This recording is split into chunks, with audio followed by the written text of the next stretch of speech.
लोकसभा निवडणुकीसाठी इंडिया आघाडीच्या जागावाटपाबाबत उद्या एक बैठक होते त्यात महाराष्ट्रातल्या जागावाटपासंदर्भात निर्णय घेतला जाईल अशी माहिती काँग्रेसचे प्रदेशाध्यक्ष नाना पटोलेंकडून दिली जाते।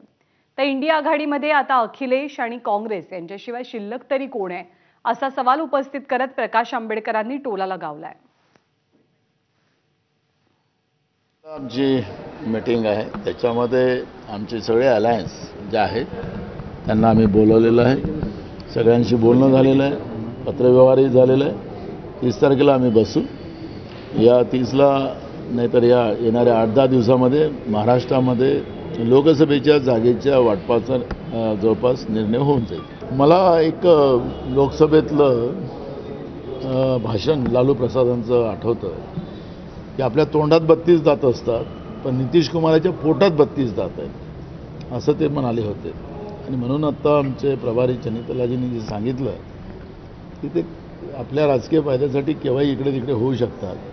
गाजाबाजा करत एनडीए झालं। मी त्याच वेळेस म्हणालो होतो हे फार काळ काही टिकणार नाही। आणि आज आपण बघितलं असेल की इंडियामधनं आप गेलं, ममता बॅनर्जी गेली आणि आज नितीश गेला। उद्या सारा बघायचं आहे की काँग्रेस आणि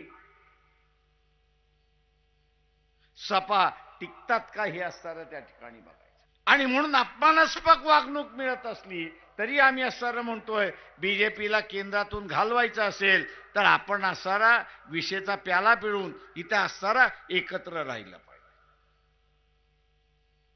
पण राहतील की न राहतील ह्याची मला गॅरंटी त्या